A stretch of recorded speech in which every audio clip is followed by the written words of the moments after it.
Assalamualaikum warahmatullahi wabarakatuh. Selamat malam dan salam sejahtera pastinya ya. Salam corona. Soalnya kita nggak boleh masih social distancing ya. Masih karena pengaruh COVID di Indonesia dan khususnya di Tarakan ya. Karena kita berada di Tarakan saat ini. Jadi seperti biasa bintang tamu gua kali ini adalah ini podcast pertama sih sebenarnya di channel ini karena memang kemarin kita masih ada channel tapi kurang aktif sih Mas Abrar. Karena berbagai kesibukan jadi ini adalah channel baru mungkin yang saya akan sedikit berintro terkait dengan podcast. Terus juga ada live musik juga, ada berbagai ide di sini nanti akan muncul di situ. Nah ini adalah podcast pertama sih ya. Dan kebetulan bintang tamu saya seperti di iklan saya kemarin ada Mas Abrar. Halo. Jadi Mas Abrar ini putra dari Medan ya Mas Abrar. Nah, cuman dia sedikit ada pekerjaan di Tarakan sampai mungkin Mas Abrar bisa langsung cerita kali ya tentang profilnya seperti apa dan kemudian kenapa bisa ada di Tarakan gitu.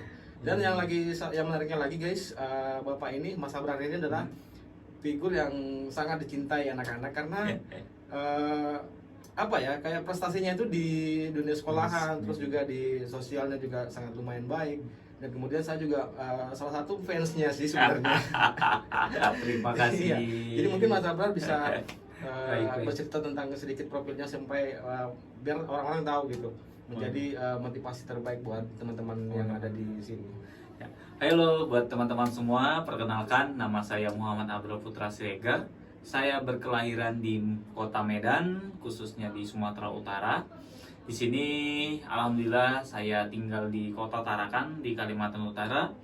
Pada tahun 2016 akhir saya melaksanakan pengabdian masyarakat Mas Khairul. Pengabdian masyarakat di PT Pertamina EP, dan di situ juga adalah salah satu utama saya untuk mengencam karir kerja. Terus jenjang berikutnya saya lulusan dari Jakarta kayak Erul, dari Universitas Nasional Jakarta dengan background pendidikan pertanian. Oh, dari pertanian? Ya, awalnya saya dari pertanian. Tapi setahu saya itu kan pertanian terus ke pertambangan minyak itu gimana ceritanya? Gimana ceritanya ya? Kan Ya, lucu itu dia. Di waktu itu kita punya ada program dari Pertamina-nya, itu adalah Pertamina Go to Campus pada tahun 2016. Nah, jadi Pertamina Go to Campus datang ke kampus saya yang di Jakarta saat ini, mensosialisasikan terkait program-program CSR-nya. Nah, di situ saya coba apply dan alhamdulillah dalam kesempatan yang sebenarnya tuh kemarin tuh saya belum lulus Khairul. Nah, saya belum lulus di saat saya apply di Pertamina EP Tarakan dan alhamdulillah lolos. Dan di situ saya langsung penempatan di daerah Sembakung. Oh, jadi awalnya di Sembakung. Awalnya Sembakung. Pertamina langsung ke Sembakung terus nanti pindah lagi ke Bunyu, baru pindah lagi ke Tarakan. Seperti itu kayak. Tapi usianya masih sangat muda sih sebenarnya waktu itu ya, karena saya lihat di Instagramnya itu cukup lumayan sibuk ya, karena lumayan orang humas juga dan kemudian juga aktif di media sosial juga gitu kan, sampai terakhir saya lihat postingannya itu di kota Dogi-Dogi Palu dan itu luar biasa sekali perjalanannya saya lihat. Luar biasa. Apa sih yang membuat motivasi yang begitu tinggi terhadap kegiatan-kegiatan seperti itu? Ya, dalam intinya sebuah kegiatan sebenarnya saya coba mensosialisasikan ya Kak Herul. Di berbagai kegiatan kami ini adalah kegiatan yang berhubungan dengan pemberdayaan masyarakat. Pemberdayaan masyarakat ini cukup kompleks dari segi ekonomi, dari segi sosial, lingkungan, infrastruktur dan yang lain itu sangat berintegrasi, sangat saling ketergantungan. Jadi ketika saya di Dongi-Dongi, ketika saya di Sebati, ketika saya di Sembakung, ketika saya di Bunyu sekalipun, dan ketika saya berada di Malang dan lain-lain untuk mengadakan kegiatan yang khususnya dengan mindset pemberdayaan masyarakat, itu adalah salah satu poin utama saya, rasa pengabdian saya untuk negeri ini Khairul. Iya, luar biasa sekali sih saya lihat, karena memang di Instagramnya sendiri saya lihat itu postingannya terkait dengan masyarakat. Memang bersentuhan langsung dengan teman-teman yang kayak di Sebati, karena ada sekolah di Taman Batas itu ya. Dan itu luar biasa perjalanannya, sangat-sangat saya apresiasi, dan saya juga salah satu ngefans sih sebenarnya. Dibilang ngefans sih juga gimana ya, karena terkait dengan inspirasi-inspirasi yang begitu luar biasa kalau saya lihat di Instagramnya, sangat luar biasa sekali. Terus yang jadi pertanyaan saya lagi selanjutnya adalah Mas Abrar kan ini pekerja dan kemudian sekarang terjun di dunia bisnis. Dunia bisnis benar. Jadi sangat gimana ya memposisikan waktunya itu sampai bisa sampai ada bisnis juga jalan, terus dari pekerjaan juga jalan, terus kemudian akan banyak lagi dari teman-teman lain mungkin akan ada persaingan atau gimana itu mengatasinya, Kak? Salah satu upaya di saat pandemi ini adalah saya melihat banyaknya potensial dan permasalahan, Khairul. Nah, salah satu permasalahannya adalah banyak tenaga kerja kita yang di PHK. Terus yang kedua, banyaknya anak-anak yang putus sekolah karena mungkin berbagai hal ataupun berbagai permasalahan yang mereka hadapi. Yang kedua, sebelum di masa pandemi sebenarnya kami udah memiliki kafe, ya namanya Cafe Sweetside, yang di sini kami memperkerjakan oleh anak-anak yang putus sekolah. Untuk mereka bisa mendapatkan penghasilan, untuk mereka tidak bisa saya harapan kami sih mereka bisa nantinya ketika mendapatkan ekonomi mereka membaik bisa melanjutkan sekolahnya. Tentunya terus, mungkin ada pengaruh pemerintah sih ya, mungkin kalau untuk terkait dengan pendidikan kan. Ya benar. Terus yang kedua, ketika masa pandemi ini saya berpikir lagi, kami punya potensi besar, kami punya kita khususnya Indonesia punya kekayaan berbagai aneka makanan yang cukup menarik. Salah satunya di sini saya memiliki dan istri saya. Sekarang saya udah istri. Iya. Terakhir kemarin saya lihat sih undangannya sih ada, cuman aku mau datang ke Purwakarta, Cipojo ya. Jauh sekali dan kemudian kemarin itu kan kita masih ada rapid apa segala macam. Ya, jadi agak sedikit ribet untuk administrasi untuk penerbangan. Jadi saya sama istri saya mencoba untuk bergerak di masa pandemik ini. Tadi melihat banyaknya keterbelakangan untuk anak-anak, terus itu untuk orang-orang yang membutuhkan pekerjaan, kami mencoba untuk membuka lapangan pekerjaan itu. Dari pertama kurir, dari yang untuk memproduksi makanan sampai hingga ke marketing dan lain-lain itu kami coba manajemen, dan alhamdulillah baru-baru 5 hari ini kami telah membuka kafe sate Marangi milenial. Iya, kemarin sih saya coba ya.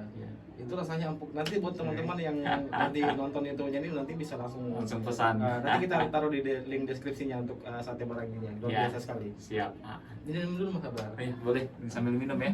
Tos dulu kalau gitu. Tos dah.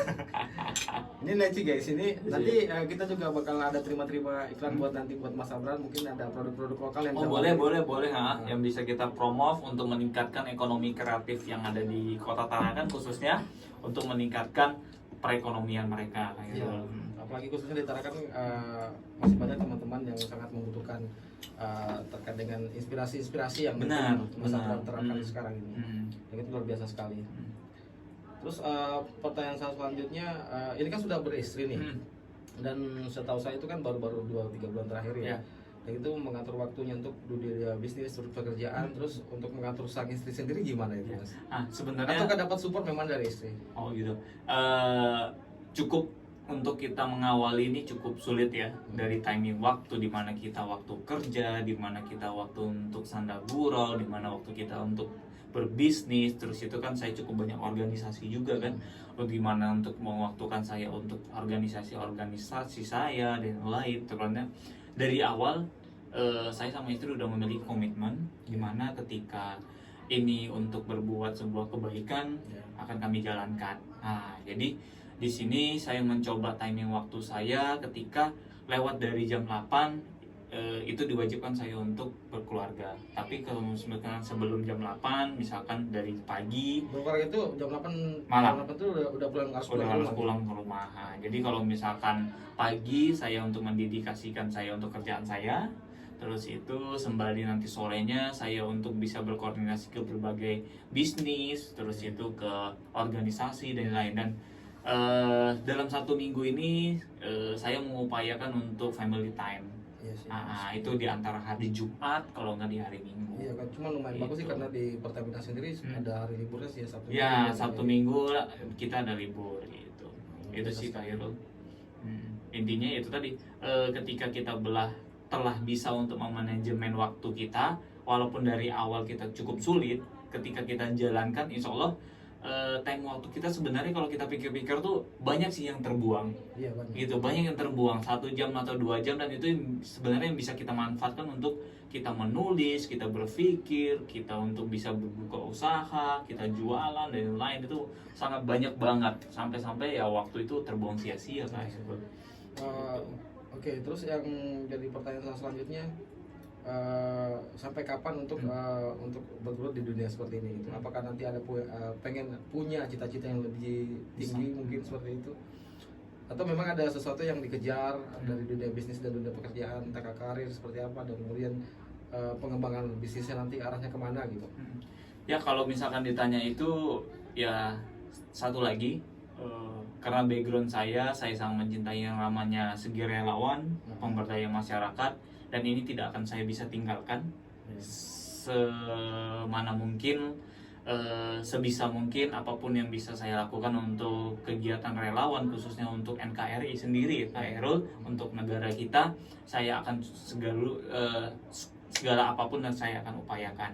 Nah, terus itu untuk dunia bisnis, saya juga akan mengembangkan tidak hanya di Tarakan. Nanti saya coba mengembangkan di kampung halaman saya sendiri. Outlet mungkin seperti itu. Ya, di berbagai outlet. Terus itu sedikit bocoran juga nih buat teman-teman semua dan Khairul, di bulan Januari kita akan memiliki, ya di bulan ini kita akan memiliki banyak varian produk. Salah satunya adalah Restbox, terus itu ATW Healthy. Nah, untuk di ATW Healthy ini cukup menarik. Jadi Restbox itu kita pesan online atau pengantaran pakai media? Nanti akan menggunakan media aplikasi semua untuk Restbox-nya. Dan ini kita makan lebih ke tradisional modern, jadi makanan-makanan tradisional yang kita sajikan, cuman dengan packaging yang cukup menarik.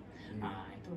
Terus untuk ATW Healthy, nah ya nanti, jadi di masa pandemik ini emang benar-benar pola kehidupan kita 100% berubah. Dari segi kesehatan, tingkah laku, terus itu cara kita bergaul dan lain-lain. Dan aspek terpenting yang saya lihat di sini adalah bagaimana kita merubah lifestyle kita. Lifestyle mungkin kita, dari segi makanan kali. Dari segi makanan. Nah, disinilah saya coba berpikir, coba mengembangkan Kak Herul.